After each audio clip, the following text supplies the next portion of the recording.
Assalamualaikum pemirsa, selamat berjumpa kembali dengan Dr. Toha. Kita akan berbicara tentang masalah pakaian khas Gresik ya. Tapi jangan lupa dukung kami dengan menekan tombol subscribe dan lonceng seperti di bawah ini. Oke, Pak Toha. Setiap daerah ini kan punya ciri khas pakaian. Di Gresik ini ada sebenarnya pakaiannya. Betul, iya. Ada. Saya kapan hari lalu kan itu Pak Zen berdiskusi dengan teman tentang benarkah pakaian Gresik seperti yang ada sekarang ini. Iya. Saya lihat, ya kita lihat zamannya.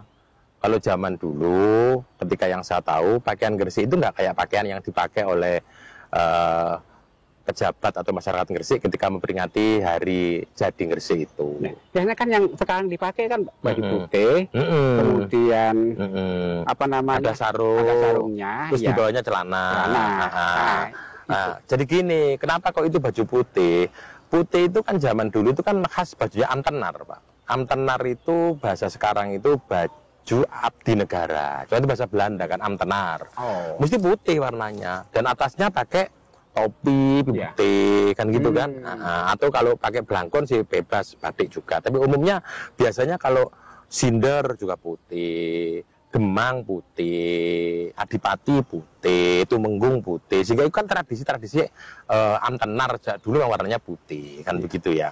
Cuman yang saya lihat sekarang ini ada baju atasan, kemudian di bawah atasan itu ada sarung, setelah sarung ada celana. Itu kalau masyarakat Gresik pada umumnya Pak Zen, itu nggak umum bagian kayak begitu itu.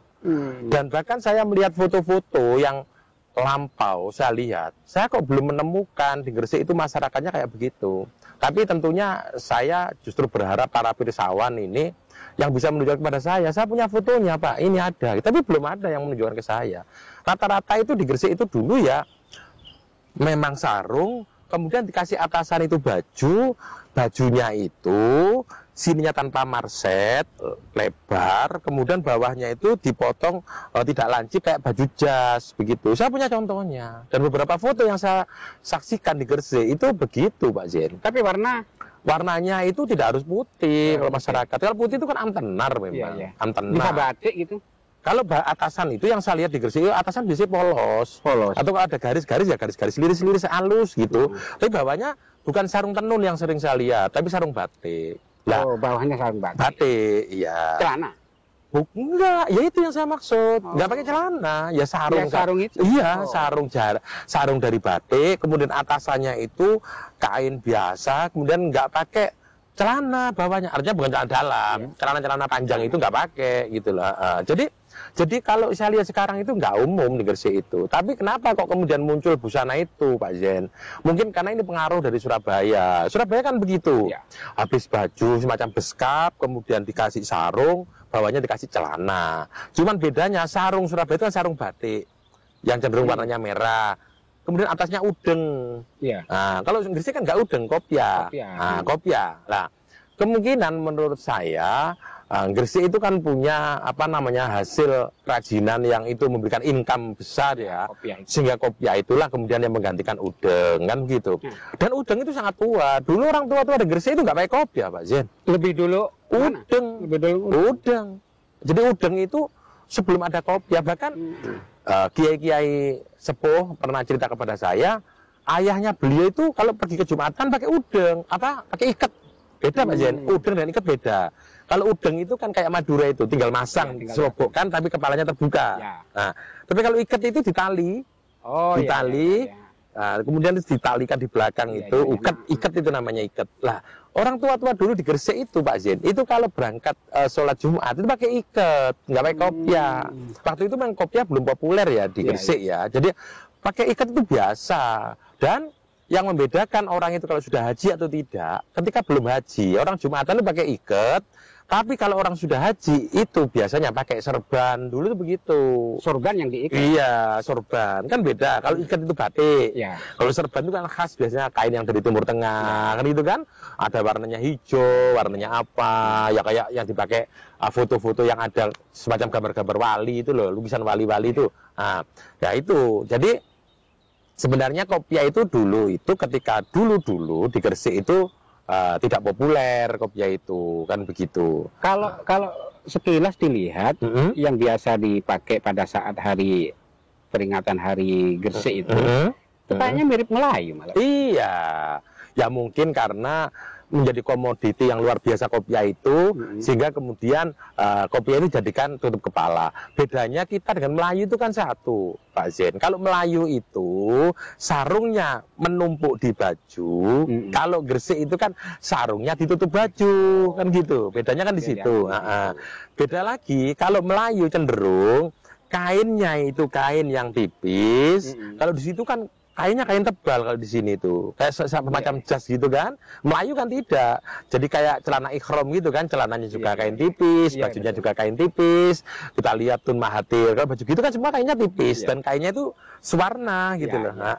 Terus sarungnya itu ditangkupkan di perut itu kan, antara perut sampai di atas lutut. Tapi ada bedanya ketika saya pergi ke Brunei, Pak Zen. Kenapa kok di Malaysia, di Kuala Lumpur maupun di Sarawak maupun di Brunei, saya melihat sendiri mereka itu sarungnya ternyata memang tidak sarung yang panjang, memang sarung khusus untuk itu. Saya melihat sendiri.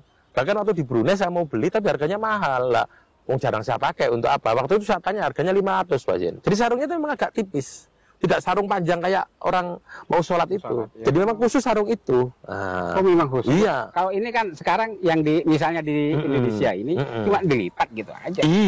Iya. Jadi itu sarungnya memang pendek.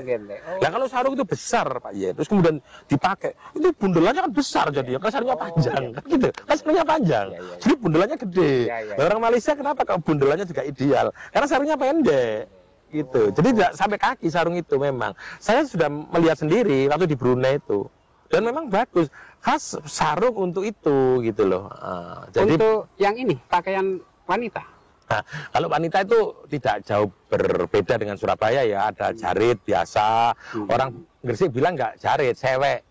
Sewek sama. Bedanya kalau di Surabaya itu kudung saja. Kalau di Gresik itu kudungnya rangkep.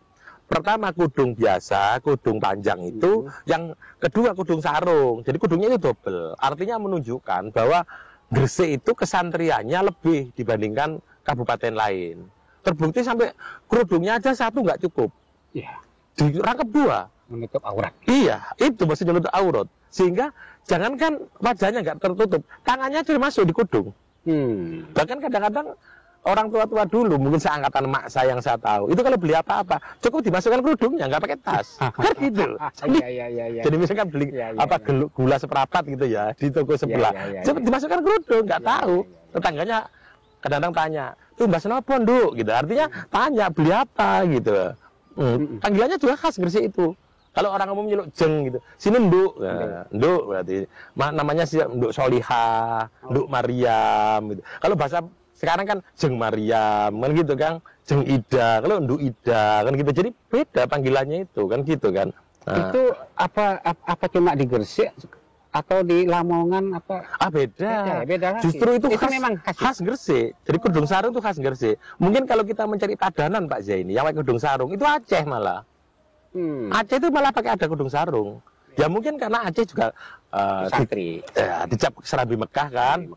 Jadi kesantrian itulah menjaga auratnya lebih kan gitu kan dibandingkan itu yang mempertemukan budayanya. Kalau yang lain-lain itu kan yang namanya busana adat perempuan, Surabaya masih mending pakai kerudung. Yang lain kan terbuka kepalanya. Bahkan kalau nggak terbuka ya dikasih mentul-mentul gitu kan, dicepi kayak besi yang mantu-mantu, berarti nggak pakai kudung kan, kan gitu kan. Pengantin Jawa yang aksesorisnya itu jadi kayak ada apa itu, ada anten itu kepalanya perempuan itu kan. Tapi Pak Toha masih sering melihat nggak perempuan yang orang tua sekarang ini yang pakaian seperti itu masih ada? Sekarang itu sudah pada langka Pak Zeni. Padahal dulu itu orang kalau keluar tanpa kudung sarung itu nggak pantas gitu loh. Gak pantas gitu loh. Artinya perempuan itu kan rasa malunya tinggi. Sekarang itu jangan pakai kerudung sarung, kerudung aja enggak, kadang-kadang kan gitu kan. Sekarang enggak pantas juga pakai itu. Jangan sudah mbak-mbak kan. Jangan mbak-mbak kan. Kalau dulu kelihatan semakin cantik orang itu pakai kerudung itu. Menurut saya loh Pak Jen. Tapi pada masa itu apakah hanya orang tua atau perawan masih pakai juga gitu yang dulu? Kalau pada waktu itu dulu hampir semuanya juga pakai, tapi lebih diutamakan yang perempuan. Yang membedakan kan warnanya. Oh. Kalau perempuan itu warnanya kudungnya itu yang cerah-cerah, sarungnya itu. Kalau mbah-mbah itu ya agak yang redup-redup gitu, matang-matang. Iya, tapi semua hampir sama begitu. Padahal lebih cantik loh Pak kalau pakai gitu perempuan itu. Coba setelah kudung, kemudian kudung sarung, kemudian pakai jari, pakai kebaya. Bagus sekali dulu itu. Maka seharusnya kemudian anak-anak perempuan kita itu harus pakai begitu. Orang mengatakan mungkin begini, ribet, kita harus mencontoh Bali Pak. Ternyata ketika saya di Bali Pak, perempuan yang pakai jarit semua di sana itu tidak kayak jaritan mak saya dulu Pak. Mak saya kalau jaritan, sewean, itu muternya kan enggak karo-karoan akeh Pak. Segala. Sekarang itu tidak Pak, jaritan itu dipasang, sewek dipasang, kasih resleting, seret, sudah jadi Pak. Instan. Tapi dilihat kan sama. Ya. Sama dengan busana khas saya di Bali. Saya kan ada seragam Bali juga Pak. Saya dulu menganggap sarung Bali laki-laki itu rangkap dua Pak. Habis sarungan yang segini ditumpuki sarung segini, kan rangkep itu. Saya pikir dulu itu sarungannya itu dua. Ternyata saya disiapkan oleh teman saya di sana. Sarungnya itu sudah tinggal naliin gitu aja Pak. Jadi langsung dipasang dua. Bahkan kalau tidak mau ribet pakai tali, pakai krek-krekan sepatu itu Pak, yang ditempel krek gitu sudah. Jadi kalau Gresik itu mau kemudian mengangkat kembali busana begitu, kreativitas itu yang perlu digalakkan Pak. Karena ribet macam-macam, apalagi ibu-ibu kan, ribet saya kalau kadung pipis itu, nggak usah ribet-ribet. Kayak yang instan tadi. Yang penting bentuknya sama. Tinggal resleting krek gitu aja. Sama dengan udeng itu Pak. Iya. Kan ada yang langsung kasar. Iya. Dulu kan ribet. Tidak semua orang bisa kan? Tidak semua orang bisa. Iya. Instan gitu. Jadi itu perlu sebenarnya di Gresik itu perlu kreativitas instan itu diterapkan untuk busana-busana tradisional sehingga tidak ada alasan untuk itu. Loh sekarang sarung itu loh Pak, ketika orang sarungan ya kemudian dia dikatakan kurang geraknya kurang leluasa, sekarang ada sarung yang dibelah tengahnya kok. Jadi jadian kan Pak? Ya. Jadian celana tapi formatnya sarung kan gitu. Kulot gitu. Iya, jadi bisa mengkangkang gitu kan? Tapi sarung kan gitu kan? Sarung, ya. Nah, iya, kan begitu. Tinggal Jadi, kreativitas kan gitu. Ini mungkin yang paling punya peran ini Pemda Pak. Iya. Untuk di hari ulang tahun Gresik. Iya. Apalagi Pak Jen, saya 3 hari yang lalu kan juri batik. Sudah ditemukan, bukan ditemukan sih, sudah kita adakan seleksi dan dinyatakan 10 terbaik batik Gresik. Nah itu nanti kan bisa kemudian disemaikan sehingga masyarakat kita semakin tahu batik Gresik itu meskipun ini bukan kemudian mengadopsi batik yang dulu, ini kreativitas yang sekarang tapi dengan mempertimbangkan kondisi yang ada di Gresik. Misalkan batik itu yang ditonjolkan kalau pohon itu siwalan. Gresik itu kan khas, pohon kinco, kemudian pohon tanjang, pohon alur. Pak Jeni tahu alur, yang untuk urap-urapan itu? Oh iya. Ngerti. Itu alur itu kalau nggak pesisir nggak ada loh Pak Jeni. Jadi saya sarankan yang pembatik ikut lomba itu nanti kreativitas ini terus dikembangkan dan menumbuhkan pohon-pohon yang ada di Gresik ini. Khas. Kemudian ada nogo. Kenapa nogo? Ya karena di makam Kanjeng Sunan Giri itu ada nogo loro warnane tunggal itu. Nah, ketika batik itu sudah ditemukan Pak Jeni, yang paling penting sekarang adalah kreativitas sehingga orang bisa mengaplikasikan dari kreativitas itu menjadi bentuk pakaian. Kalau bisa pakaian harian tapi pemakaiannya gampang. Ya. Saya berulang-ulang cerita Pak Zeni. Saya sekarang kan di Bali. Saya dulu mikirnya begini, bagaimana ya ribetnya orang setiap ke pura pakai jari demikian, anak-anak juga pakai jari, anak kecil-kecil pakai jari. Iya. Waktu itu saya lihat kok nggak ribet mamanya masang jari. Ternyata ya yang instan itu di toko-toko banyak gitu loh. Tinggal milih saja. Itu bisa gitu. diproduksi itu. Gresik bisa mengadop itu. Bisa. Jika ketika hari-hari Gresik misalnya disepakati hari Kamis atau hari Jumat pakai busana adat wajib kayak di Bali itu. Nanti ada disediakan toko-toko. Di Bali toko begitu banyak. Untuk laki-laki, untuk perempuan. Termasuk yang talinya yang di tubuh ini perempuan kan ada. Itu milih itu di sana. Maka ini tinggal kesungguhan pemerintah kita. Kalau itu memang segera digulirkan, nanti akan melahirkan sektor-sektor usaha baru. Kan begitu. Toko-toko yang menyediakan itu gitu.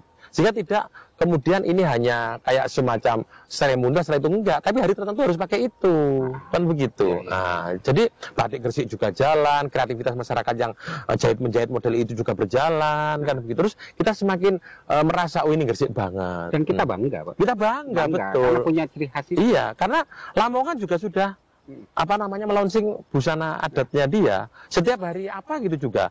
Kapan hari saya melihat apelnya Lamongan sudah pakai busana begitu semua kan gitu. Dan Jawa Tengah, Jawa Barat juga begitu. Jawa Tengah saben hari tertentu dia sudah pakai belangkon, di kantor juga begitu. Bukan kalau hari ulang tahun saja Pak Zen. Karena saya pernah kunjungan di sana dilayani semua pakai busana itu. Lebih ekstrim lagi Jawa Barat, pakai udeng. Gubernurnya yang mengarahkan dan pakai baju pangsi. Baju pangsi itu kayak bajunya Jampang itu loh Pak Zen. Jadi hitam-hitam sak celananya, lehernya tanpa kra, kemudian hanya lubang begitu, kayak ya si Jampang itu kan begitu mirip begitu. Namanya baju pangsi. Di Jawa Tengah sudah begitu, pelayan di kantor begitu. Kapan hari saya ke Bandung, di gedung sate, busananya pada begitu. Saya jadi, oh iya ini hari tertentu baju pangsi kan begitu. Dan kalau Gresik mau, nanti akan melahirkan sektor-sektor baru yang itu memenuhi hasrat tradisi budaya masyarakat. Itu ada kerinduan pada saat tertentu. Sehingga orang melihat, oh ini Gresik gitu. Dan itu sekaligus mengajarkan pada anak-anak bahwa ini loh bapak-bapakku dulu. Iya. Kalau sekarang kan nggak tahu. Nggak tahu anak-anak. Saya juga baru dengar. Kan? Justru kalau anak sekarang malah tahu gini. Kimono baju mana Jepang, tahu kan? Tapi baju Gresik apa? Anak kita nggak tahu. Itu penting, Mbak Zen. Ini pemirsa, apa namanya bincang-bincang kita dengan Dr. Thaha, kita apa namanya perlu menyemangati, perlu juga mendukung. Kita sama-sama mendukung dan apa namanya berharap juga pemerintah daerah bisa apa namanya mendengarkan, kemudian juga memfasilitasi, kemudian mendiskusikan dan nanti juga akhirnya akan ada keputusan seperti apa sebenarnya pakaian khas Gresik yang hingga bisa menjadi kebanggaan bersama. Demikian kita nanti akan berjumpa kembali di waktu yang berbeda dengan isu yang lebih menarik. Demikian, assalamualaikum warahmatullahi wabarakatuh.